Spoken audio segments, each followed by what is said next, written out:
Schefter, we're diving in a little bit to this dust-up, I guess you could call it, between Brett Favre and Mark Gastineau that was released yesterday. What a video that was. What'd you make of that little interaction? Well, I watched it and I was surprised by it because when I watched the video, it honestly looked like Mark Gastineau wanted to go attack him. I mean, it looked like he was going to get in his grill, and it looked like he wanted to hit him. And it looked like he had been waiting to hit him for a long time. Like that moment had been coming, and he had been waiting for it, and it was upon him, and he had his chance to go get Brett Favre. And you could see somebody that was with Brett step in there and wisely kind of walk him away. That guy saw what I saw. That guy saw what I saw. It's not the spot that Brett Favre wanted to be. And Brett Favre posted an apology last night, which I was surprised to see. I mean, he was apologizing for this guy going at him. But the way, obviously, the one thing that he did do, I didn't think he needed to apologize. But I think he could have said, what he didn't say, he said it without saying it. Stepping back and thinking about it and talking about it with other people allowed me to see why you are angry. Basically, you feel like it's helped keep you out of the Pro Football Hall of Fame. Keeping you out of the Pro Football Hall of Fame has cost you money. It has hung over your head. I didn't think about it in those terms. I never did. My apologies there. Like, I was surprised. He sounded almost afraid in the apology. Well, and the reason he's not in the Hall of The reason he's not in the Hall of Fame, Adam, is because he's a jerk. I mean, if you listen to the guys, even on the D line that played with him, they couldn't stand the guy, you know? Well, Chewy, let me say this. That is the team that I grew up rooting for, okay? And I remember a story. Honestly, my love of newspapers dates back to that team and that sack exchange. Like, that was the height of my fandom as a kid. And I remember hearing the stories they drafted. Like, I can remember right now, Mark Gastineau in the second round. I think it was Indiana State. And in his very first training camp, he ripped the face mask off of an opposing offensive lineman or a tight end. Took his face mask right off. And I heard that and I was like, oh, my God, I can't wait to see Mark Gastineau play. Like, I was all fired up. And he was a great player, and he was not well-liked, which obviously you come to see in this documentary, the 30 for 30. And 𝘾𝙃𝙀𝙀 was widely respected and beloved and is now in the Pro Football Hall of Fame. And we always tease the Hasselbeck brothers because it was the Hasselbeck brothers' father, Don, that basically hit 𝘾𝙃𝙀𝙀 and took out his knee in a meaningless game late in the game and tore his ACL back in the day. So we always got in the Hasselbecks that, you know, their dad's a cheap shot artist.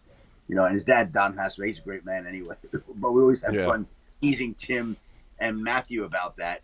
So, yeah, I'm looking forward to seeing the 30 for 30 special, but I was surprised. I didn't realize the level of animosity that Mark Gastineau had for Brett.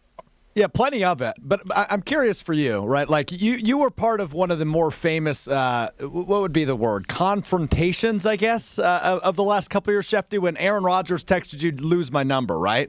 How did you think of the opening line, I'm going to get my sack back to open the confrontation? I didn't think, like, he could have been a little bit more eloquent in his delivery, was my take. Well, first of all, I didn't realize that mine and Aaron's was a confrontation. And I didn't realize that it ranked it in the past 2 decades. It was a great yeah, absolutely, Schefter.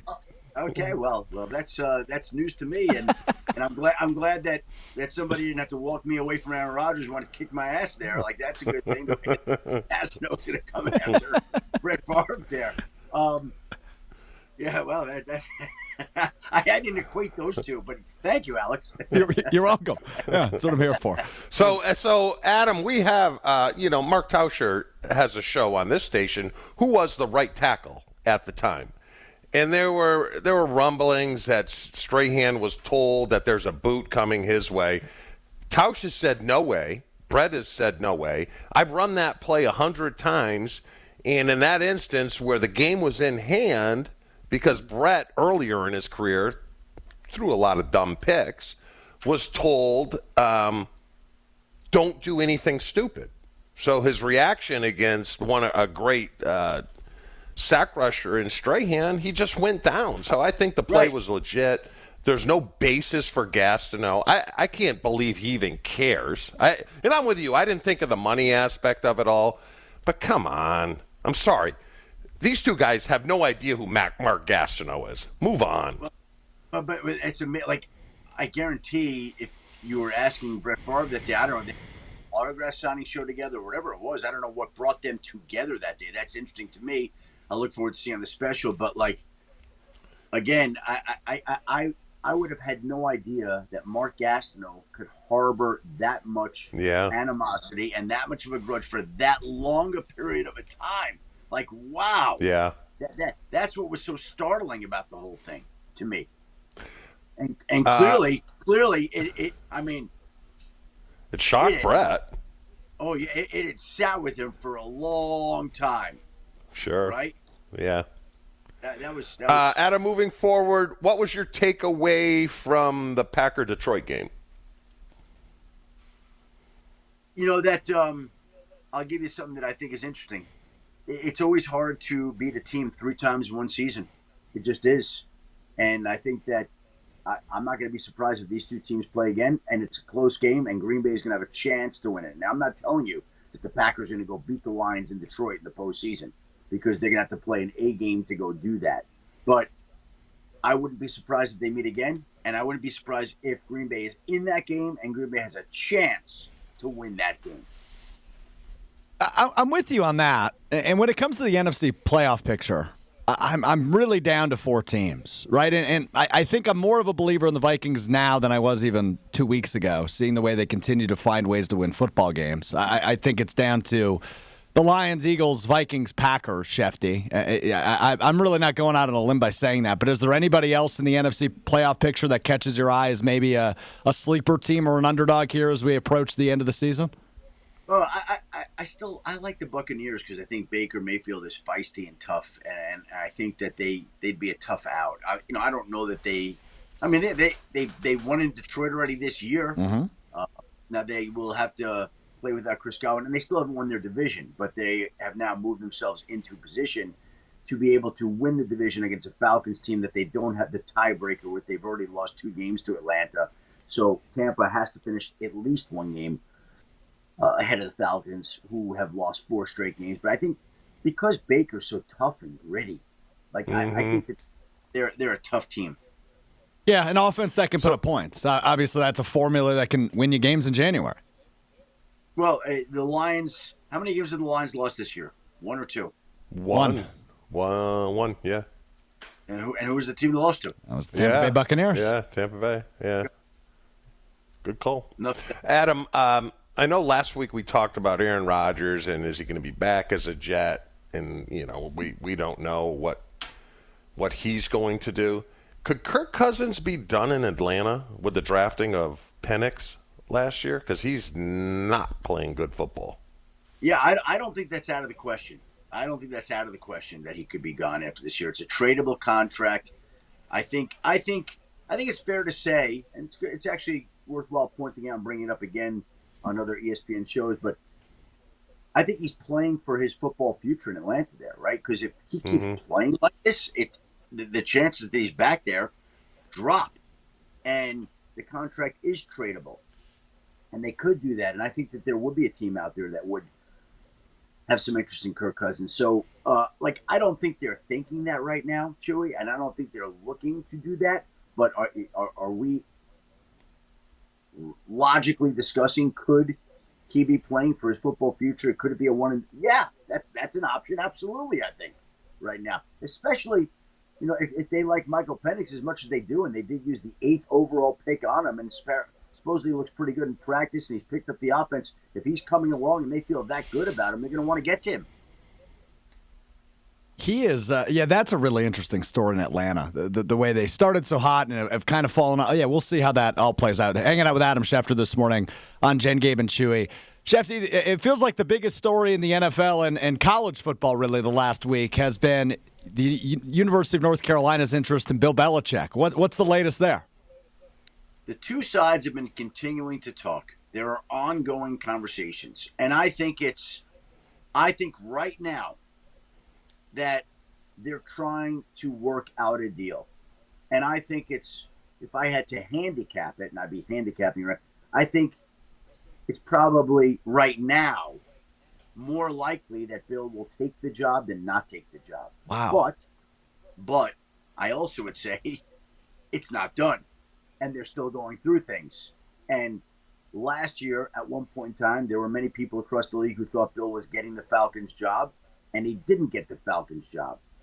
And so for this to work out, I think North Carolina is going to have to meet all his conditions and structure it the way he wants, and they're going to have to go through and get everything the right way. The flow chart, who he's reporting to, money, NIL. Like there's a whole host of issues that they're sifting through. And any one of them could derail those talks and result in a deal not getting done. But have there been significant conversations over multiple days? Yes. Would Bill like to get it done? I think he would. Would North Carolina? I think it would. They're both working to get it done. I think it's moving in that direction of getting done, but it's not done. And with Bill, until it's done, it's not done. Sure. And I'm curious for you, how do you interpret how the NFL feels about Bill Belichick if it's going to be college football for him? I mean, look, the NFL had a chance to hire Bill Belichick last offseason. They didn't do that. They could have hired him at some point this season. They didn't do that. There could be an owner out there that is saying, hold on, Bill, I see you're talking to North Carolina. We're about to fire our head coach. We'd like to interview, if not hire you. Hold on, don't do this yet. I don't know if anybody's done that. So there have been enough opportunities for other teams, the NFL teams, to speak up and say to Bill, hey, we're interested. And to my knowledge, there have been some teams that have expressed interest in him. He was a finalist, I think it's fair to say. He was a finalist for the Falcons head coaching job. I think there was some contact with Washington before Washington decided to hire Dan Quinn. I don't know what other contact he's had with teams since those two opportunities and jobs were filled. But there's been ample time for teams to move on Bill Belichick if they wanted, and nobody has. So Bill's not sitting around waiting. Bill wants to coach. He's a coach at his core. And if that means coaching North Carolina, which is not something that many people would have envisioned, then that's what he's going to go do. And it's up to the two sides now to see if they could figure out in their discussions a way to get it across the finish line, which, again, I want to emphasize. I think it's moving that way, but until it's done, it's not done. Well, Adam, do you think the perception of some of these owners are, look, those championships were Brady, more Brady than Belichick? I don't think that's what's holding them back. And I don't believe that. You know, having covered the Broncos and during the time that they won 2 Super Bowls, Chewy, everybody always talked, was it Mike Shanahan or was it John Elway? Was it John Elway? It's both of them. It's both of them. Like, was it Brett Favre or Mike Holmgren? Like, I don't know if that conversation's ever come up. It's both. Like, I believe and I maintain that the quarterback is the most important position in all of football. It's the most important person in all of football. But then that great quarterback does need a coach to make sure that everything is run the right way and that the team functions at the highest level. Like, I mean, a lot of these other great quarterbacks have had other great coaches, and they haven't won Super Bowls, right? The two complement each other. No. Well, you could say the same for Andy Reid, Mahomes, right? Of course. Because Andy Reid right now is probably the best coach. Exactly. Yeah. You can do it with every great quarterback. And by the way, like, I always side to the quarterback as the guy that's more important, but the quarterback doesn't do what he does without the head coach being who he is. Yeah. We will continue to wait and see on Belichick. Yeah, it's a fascinating story. Adam Schefter, senior NFL insider for ESPN. Appreciate the time as always, Shefty. Thanks. Alex, Chewy, have a great day. Enjoy that 30 for 30, and let's see if there's more to that Gastineau farm thing. Yeah, we've got the 30 for 30. We've got the Rodgers Netflix doc next week. I mean, the couch is going to be good the next week, man. Yeah. Pretty good. Pretty good. Thanks so much. Thanks, Shefty.